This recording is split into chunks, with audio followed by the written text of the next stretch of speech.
दोस्तों, आप सभी का प्रयोग पाठशाला में बहुत बहुत स्वागत है। मेरा नाम प्रकाश यादव है और आप हैं योगेश पटेल जी। नमस्कार दोस्तों। योगेश सर, आज थोड़ा ना इंटरेस्टिंग एक टॉपिक है। मतलब मैं चाह रहा था इसको बहुत टाइम से बनाने के लिए। जैसे याद है हमने बनाया था इक्विटी एंड प्रेफरेंस में, प्रेफरेंस शेयर जो होते हैं उसमें डिफरेंस बताया था अपन ने। एक और चीज़ होता है जिसमें हम डिफरेंस कर सकते हैं और जो बहुत सिमिलर है पर लोगों को बहुत कुछ कन्फ्यूजन होता है। वो मैं चाहता हूँ एक्चुअली क्या, डेप्ट का नाम सुनते हैं, डिवेंचर, डेप्ट। तो डेप्ट का एक्चुअली मैं चाह रहा था कि इसको एक बार ऐसा समझें कि डेप्ट और इक्विटी जो कि बहुत बहुत सिमिलर होते हैं चीज़ें, डेप्ट एंड इक्विटी में डिफरेंस क्या है इसके बारे में बात करें। तो आज का टॉपिक अगर हम समझें तो डिफरेंस हमें देखना है कि डेप्ट एंड इक्विटी में क्या डिफरेंस होता है। तो सबसे पहले हम समझेंगे कि आखिर में ये होता कौन है, कौन लाता है, कैसे करते हैं, और फिर इसके एक एक करके हम डिफरेंस समझने की कोशिश करेंगे कि डेप्ट में क्या होता है, इक्विटी में क्या होता है, जो कि हमने इक्विटी और प्रेफरेंस में पढ़ चुके हैं, पर वो प्रेफरेंस के साथ में पढ़ा था। बिल्कुल सर। डेप्ट के साथ में अभी तक नहीं किया। तो हम लोग डेप्ट के बारे में बात करेंगे, डेप्ट एंड इक्विटी में डिफरेंस क्या है। आज का टॉपिक यही है।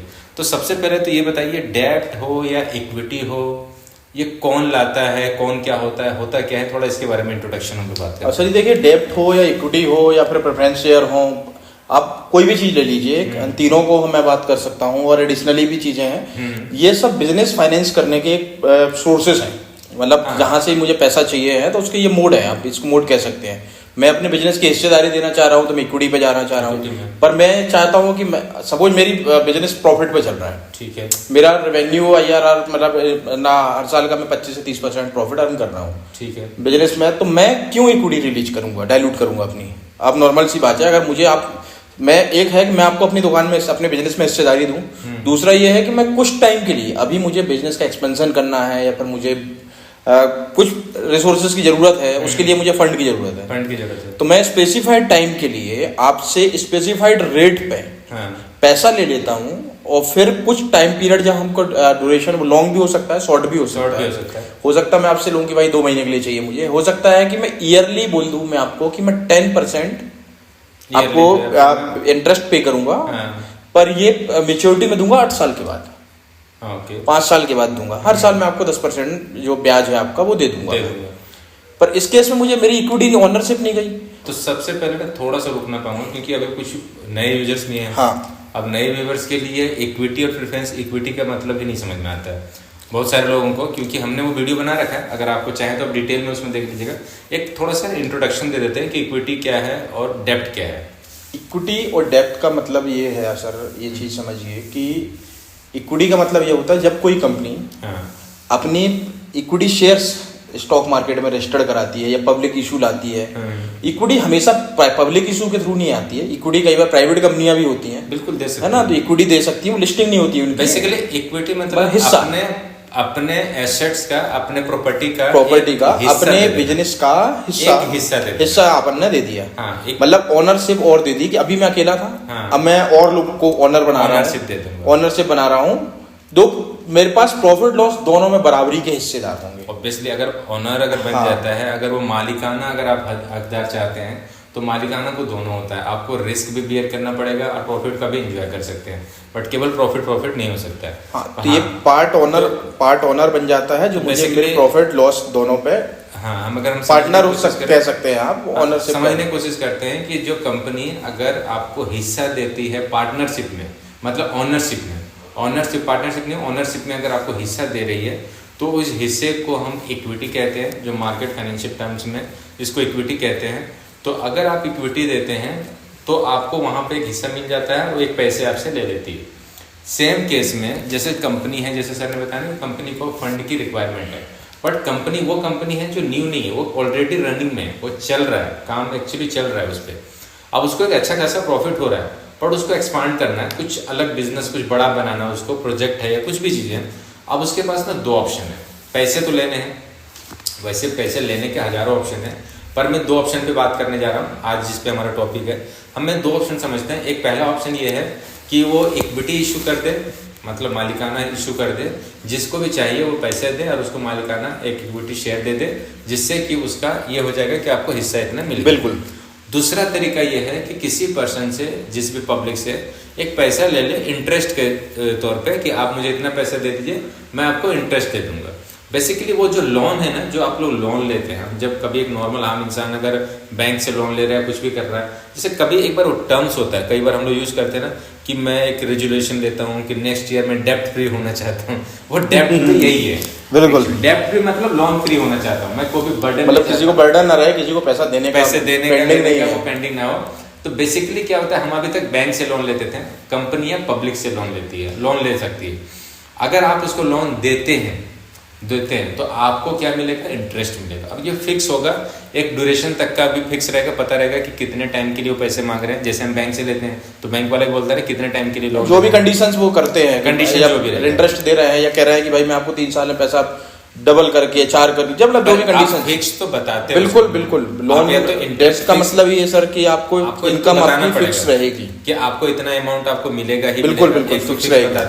तो बेसिकली आज हम उसी पे बात करेंगे कि कंपनी क्या है, वो 2 तरह के ले सकती है। आप जैसे सर ने एक बड़ा अच्छा एग्जांपल दिया कि ऑलरेडी कंपनी अगर हर साल का 20 से 25% मान के चलो वो रिटर्न कमा रही है, 25% का प्रॉफिट हो रहा है। अब उसको अगर इसी बेसिस पे जाती है तो उसको थोड़ा टाइम लगेगा, क्योंकि उसके फंड की रिक्वायरमेंट ज़्यादा है। अब पता चल रहा है कि मुझे अगर ये जो फंड की जो रिक्वायरमेंट जो और एडिशनल रिक्वायरमेंट हो रही है, अगर मैं डेप्ट का ले लेता हूँ, अगर मैं किसी को डेप्ट इशू कर देता हूँ और उससे पैसे ले लेता हूँ और उसका इंटरेस्ट रेट सपोज कि 20% है या 15% है या 10% है, एवरेज यही रहता है, कभी 25-50% नहीं। बिल्कुल।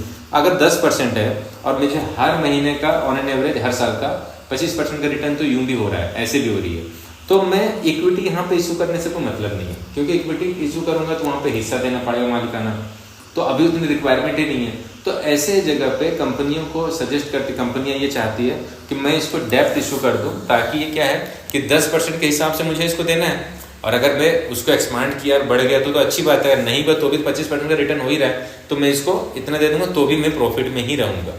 कंपनी देखो, आप भी लोन लेते हैं, आप ये कॉमन सा चीज़ है, हम लोन लेते हैं बैंक से तो हम अपनी फ़ायदा देखते हैं, बैंक का फ़ायदा तो नहीं देखते हैं। तो बैंक वाला भी है, वो आपका फ़ायदा देख के नहीं कर रहा, वो अपनी फ़ायदा देख के कर रहा है। तो हर कोई अपना फ़ायदा देखता है। तो कंपनी भी ऐसा कभी नहीं चाहेगी कि मुझे अगर मैं डेप्ट लेके भी अगर मेरा हो जा रहा है और मुझे ज़्यादा बर्डन नहीं हो रहा है तो मैं इक्विटी क्यों इशू करूँ। इक्विटी इशू करना मतलब अपने मालिकाना हक को एक डिस्ट्रीब्यूट करना, लोगों को देना। तो बेसिकली ये समझ में आ रहा है कि डेप्ट मतलब क्या है, एक लोन। ओनरशिप क्या अपन समझ सकते हैं कि एक तरह का लोन है जिसपे फिक्स रेट पे आपको रिटर्न मिलेगा है ना, और एक टाइम पीरियड के लिए होता है। मतलब ऐसा नहीं होता है कि अपने डेप्ट इशू कर दिया और वो लाइफ टाइम है, लाइफ टाइम एक ड्यूरेशन रहता है कि इतने ड्यूरेशन के लिए, वो 2 साल 4 साल 6 महीने 8 महीने 10 महीने जो भी रहता है, ये रहता है। जैसे बैंक में होता है, इनको समझ में, हम ही लोगों को नॉर्मल जब जो हमारे साथ होता है ना, हम जब उस पर बात करते हैं ना तो हमें क्लियर समझ में आता है कि अच्छा ये होता है क्या। नहीं तो अभी तक तो यही होता रहता था कि डेप्ट इसने कंपनी ने इशू किया, डेप्ट, वो समझ में नहीं आता डेप्ट क्या इशू किया। एक्चुअली डेप्ट और बहुत जगह पे प्रोनाउंसिएशन डेट होता है, डेट भी उसको बोलते हैं, बी साइलेंट कर देते हैं, और ठीक है आप उसको डेप्ट बोलें, डेट बोलें। कई बार आप कंपनियों में देखेंगे सर 5,000 करोड़ का डेप्ट है और अगर वो है, तो बहुत सारे केसेस में क्या होता है कि 2 तरीके होते हैं, या तो मैं बैंक से ले लूँ या हम पब्लिक से ले लूँ। तो जो विदेश भाग जाते हैं वो बैंकों से लेते हैं, नहीं तो कंपनियों में क्या 5,000 करोड़ है तो पब्लिक का रहता है, किसी का 5 लाख, किसी का 2 लाख, किसी का 1 लाख। वो दिख रहा है मुझे बल्क अमाउंट है, पर वो जैसे इक्विटी का इन्वेस्टमेंट रहता है, नंबर ऑफ इक्विटी होल्डर बहुत ज्यादा होते हैं, वैसे डेप्ट में होता है, ये ऑप्शन रहता है।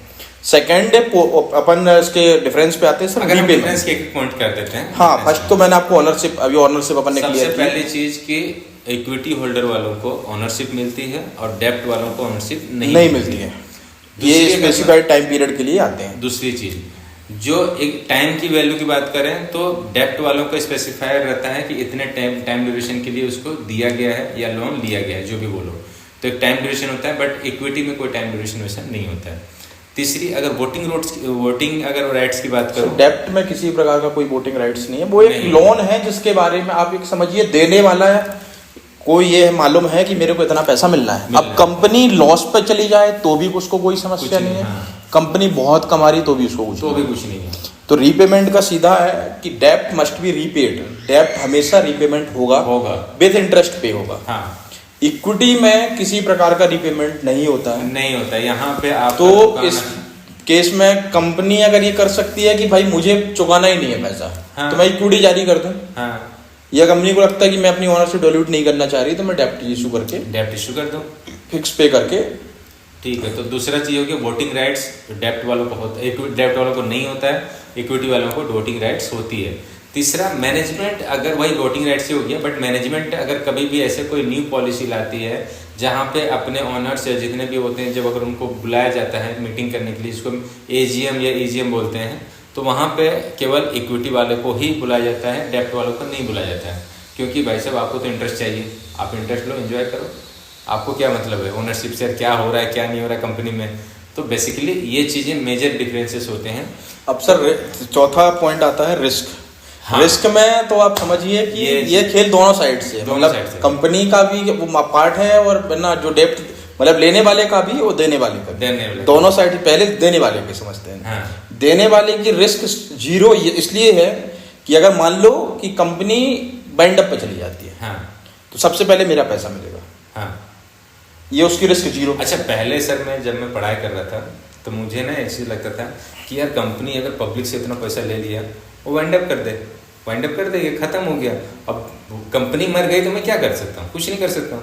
पर फिर बाद में पता चला कंपनी दो ही केस में वाइंड अप हो सकती है।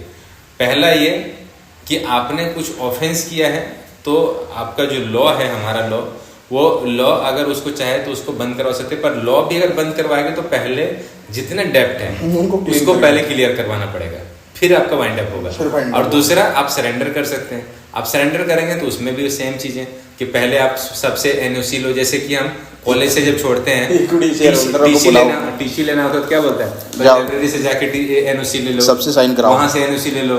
तो बेसिकली उनको कंपनी जो होती है ना कि अगर किसी कंपनी में आप इक्विटी में इन्वेस्ट करते हैं, आपको डर अगर इस चीज़ का कभी अगर नॉलेज कमी होने की वजह से कई बार ऐसे डर होते हैं जो मेजरली होते हैं, सबको होती है। अगर ऐसा लगता है कि अरे कल को ये कंपनी भाग गई, बंद हो गई, ये हो गई, नहीं होगा, ऐसा कुछ नहीं होगा। आपको वहाँ पे आपको डिपेंड करेगा कि आपने क्या लिया है क्या नहीं लिया है। अगर आपने डेप्ट किसी को डेप्ट या कुछ ऐसी चीज़ें लिया है तो आपका टेंशन नहीं है। इक्विटी केस में भी ऐसा नुकसान नहीं होता है कि वो बंद करके भाग जाएंगे, वो ट्रांसपेरेंट रहता है, चीज़ें होता है, क्योंकि कंपनी होती ही इसी तरह। कंपनी एक्चुअली ना आर्टिफिशियल पर्सन होता है, वो जो सब कुछ होता है, बट उसका नियम कानून जो है ना, सारी चीज़ें एक कानूनी तौर से बनाया जाता है, वो उसके बिना भाग नहीं। इंसान कम्युनिकेट करता है, उसको कम्युनिकेट कराया जाता है, इंसान सुनता है, उसको सुनाया जाता है। एक बार ना सर मुझे लगता है ना कंपनी जो होती है ना, कंपनी क्या होती है, इसमें एक डिटेल वीडियो बनाया जाए। बड़ा इंटरेस्टिंग है, मतलब एक्चुअली इंटरेस्टिंग मुझे इसलिए लगता है, जब मैं पढ़ रहा था ना तो हर चीज़ ऐसा है। कंपनी एक आर्टिफिशियल पर्सन है, कंपनी चाहे तो अपने डायरेक्टर के ऊपर भी केस कर सकता है, कंपनी चाहे तो इसके ऊपर केस कर सकता है। अच्छा ये तो ठीक है, अगर डायरेक्टर चाहे तो अपनी कंपनी के ऊपर केस कर सकता है। अरे भाई कैसे कर सकता है, क्या कर सकता है? तो बड़ा इंटरेस्टिंग बड़ा मजा आता था कि यार ये कैसे होता है, ये किस तरह से कर सकता है। तो सर ये अपना रिस्क पे रहते हैं, रिस्क पे डेप्ट वाले पार्ट पे जाते हैं। पहले डेप्ट वाले पार्ट पे कंपनी के हैं केस में और इन्वेस्टर के केस में, अगर किसी ने पैसा दिया हुआ है तो उसकी रिस्क जीरो है, मतलब वो सिक्योर इस पार्ट पे है कि कंपनी को कुछ होता है। हाँ। तो मुझे सबसे पहले पैसा मिलेगा। हाँ। ये उसका प्लस पॉइंट। उसका माइनस पॉइंट ये है और कंपनी का प्लस पॉइंट ये है कि कंपनी कितना भी पैसा दे कमा ले, पर मुझे तो मिलेंगे 5-10% ही, जो भी डिसाइड हुआ है ना। और कंपनी के पास बेनिफिट ये है कि मुझे 10% ही देना है, मैं कितना भी कमा लूं, है ना। अभी इक्विटी के केस में अपोजिट है। इक्विटी के केस में अपोजिट ऐसे है कि अगर कंपनी को कुछ होता है तो नुकसान आपको, तो जो इक्विटी शेयर होल्डर उसकी रिस्क इतनी ज्यादा है कि मेरे को सबसे आखिरी मिलेगा। पहले डेप्ट वालों को चुकेगा, गवर्नमेंट के वाले को मिलेगा, सबको मिलेगा। अगर कुछ बचा तो मुझे मिलेगा। ये इन्वेस्टर का लुकआउट। अब कंपनी के पार्ट में चले जाओ इक्विटी शेयर होल्डर को, तो कंपनी एकदम फ्री है। करी क्या ही करना है, कौन सा फिक्स पैसा देना है, नहीं देना, कुछ बचेगा तो मिलेगा, नहीं मिलेगा तो नहीं। मालिक बनना था, मालिक है, अपने दुकान खोला है, अगर चल गया तो अच्छा, नहीं चला तो कोई बात नहीं, बिल्कुल होगा। तो बेसिकली ये डिफरेंस है। तो आप लोग वीडियो देख रहे हैं, चीज़ें कर रहे हैं, आप लोगों को धीरे धीरे अभी ये ना इंटरेस्टिंग चीज़ें आएगा, जिसमें हम लोग फाइनेंस से रिलेटेड, हमारा ये नहीं है कि केवल शेयर को बताना और ये बताना। आपको जितने भी चीज़ें हैं ना, ये टर्म्स, जितने फाइनेंस से रिलेटेड जितने भी चीज़ें आती हैं, हम कोशिश ये करते हैं कि सारी चीज़ें आपके पास आएगा और ये कंटिन्यूसली आएंगे। आपको बहुत सारे इंटरेस्टिंग चीज़ें आएंगे जो आपको मज़ा भी आएगा। तो अभी दो डिफरेंस मेरे ख्याल से अभी और बाकी है सर, कह सकते हैं अपन। मान लो कंट्रोल, डेप्ट होल्डर है जो उसका कंपनी में कोई कंट्रोल नहीं होता, मतलब वो कंपनी के डे रूटीन पे, डे बाय डे के बिजनेस पे कोई लेना देना नहीं है उसको, इवन वो चाह के भी कुछ नहीं कर सकता, नहीं कर सकता, उसने तो पैसा दिया हुआ है और उसका कोई सुनेगा भी नहीं। हाँ, मतलब कुछ नहीं सुनेगा। इक्विटी शेयर होल्डर के केस में अगर इक्विटी है तो इवन उसके डिसीजंस लिए जाते हैं, वोटिंग राइट्स होता है बहुत सारी, कुल मिला के मालिक जैसा ट्रीट अच्छा, होता है। कुछ लोगों को ये क्लियर करना बहुत जरूरी है कि आपने अगर सपोज कि किसी कंपनी का आपने एक शेयर ले लिया और आपने मतलब ये नहीं है पढ़ा है ये कि मुझे मालिक बन गया, अब मैं डिसीजन लेता था, काम करता हूँ रिलायंस का शेयर लेके जियो का प्राइस कम कर दो कि भाई जियो का जो रिचार्ज होगा ना वो अगले दिन से इतने का आएगा। नहीं कर सकते हैं, कर सकते हैं, बिल्कुल कर सकते हैं, बट उसके लिए आपको शेयर का जो वैल्यू है ना वो लेना पड़ेगा। आप एक शेयर लें, जितना परसेंट आपके पास शेयर है, कंपनी का जो कैपिटल है ना, जितना परसेंट आपके शेयर है, आपके राइट्स भी उतने ही परसेंट का है। आपको ये जरूर ध्यान रखना पड़ेगा कि आपके राइट, आप ले लो ना 51% शेयर ले लो, फिर देखो आप चेंज कर दो। आप 51% अगर आप ले लेते हैं, रिलायंस के 51% शेयर, अप्रोक्स 10 लाख करोड़ का मार्केट कैप है उसका, जो भी है मतलब नहीं, पुरानी मूवी में पता ऐसा हुआ करता था, मैं मूवी सीरियल देखता सर था। अभी भी होता क्या है कि जिन कंपनियों के शेयर, एक कंपनी में आपको बता रहा हूँ इलेक्ट्रिक व्हीकल बनाती थी, उजास एनर्जी करके, अभी डिलिस्ट हो गई है उजास एनर्जी, मार्केट से बाहर हो चुकी है। और उस कंपनी का मैं ऐसा था कि किसी ने बहुत शेयर्स खरीदे। एक बंदे की स्टोरी बताता हूँ मैं आपको, 22 साल का लड़का, महाराष्ट्र का, वो उसका काम था, वो सुबह उठता था, कोई कंपनी थी, कंपनी का नाम डिस्क्लोज नहीं कर पा रहा हूँ आपको, 20-30 पैसे का शेयर था, वो रोज शेयर खरीदता था। 3 साल में वो कंपनी की 75% शेयर होल्डर था। 75%। और ये क्वार कंपनी, उसने गया मैनेजमेंट को भगाया उसने, ठीक है, दूसरा डायरेक्टर रखे और कंपनी चला रहा है, हो गया।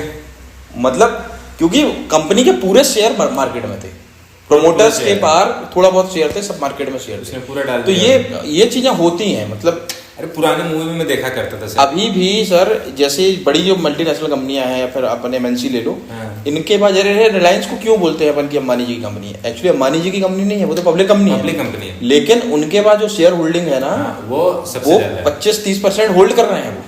तो उनके डिसीजंस, क्योंकि वो अब इन्वेस्टर, शेयर होल्डर सर इनके 2 करोड़ है मान लो, उनने कहा एजीएम, कितने लोग पहुंचते हैं?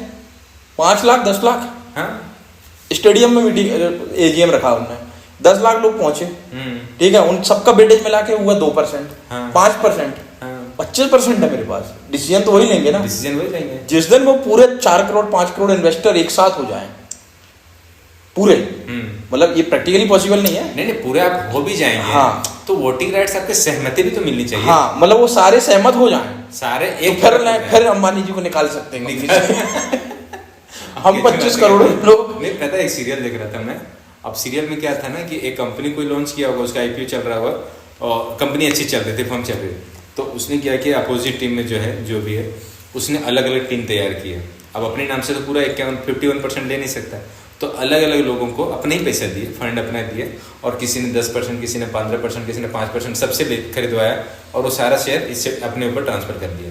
अब बन गया वो 51% शेयर का मालिकाना। उसके बाद उसी को हटा दिया, भाई साहब आप जाओ, थोड़ा सा रेस्ट करो, अब मैं डिसीजन लूँगा, अब यहाँ ऐसे नहीं ऐसे होगा। तो बेसिकली ये हो सकता है, आप बिल्कुल चेंज कर सकते हैं, आप में है वो दम, कर सकते हैं आप पर आपके पास उतने शेयर होने चाहिए।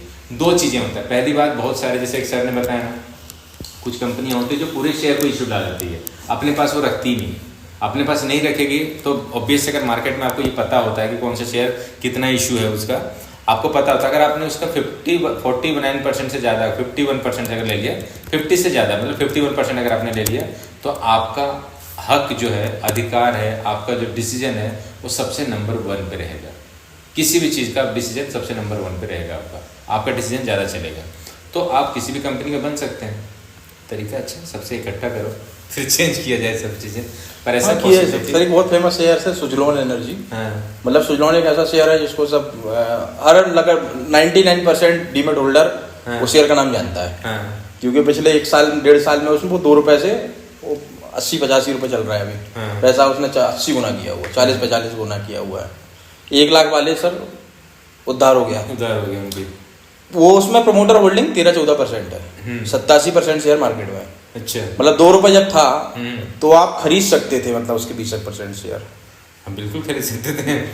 तो उस समय आप प्रमोटर से ज्यादा होल्डिंग आ जाती और आपके डिसीजन चल सकते थे। तो अब जो शेयर अगर 2 रुपए 1 रुपए हो तो आप उसका 2-4 हज़ार करोड़ रुपए हाँ, लास्ट पॉइंट पे आते हैं सर अपन टैक्स ट्रीटमेंट पॉइंट पे आते हैं अपन। हाँ। टैक्स बेनिफिट में डेब्ट में जो इंटरेस्ट पे किया जाता है, कंपनी जो डेब्ट में इंटरेस्ट पे कर रही है उसका टैक्स बेनिफिट लेती है कंपनी। हाँ। मींस उस पैसे को डिडक्शंस में एक्सपेंसेस पार्ट में दिखाती है। पर कंपनी जो शेयर होल्डर को डिविडेंड दे रही है, हाँ, डिविडेंड में टैक्स का बेनिफिट कंपनी को नहीं मिलता। ये एक मेजर पॉइंट बता दिया आपने, बहुत वैसा है।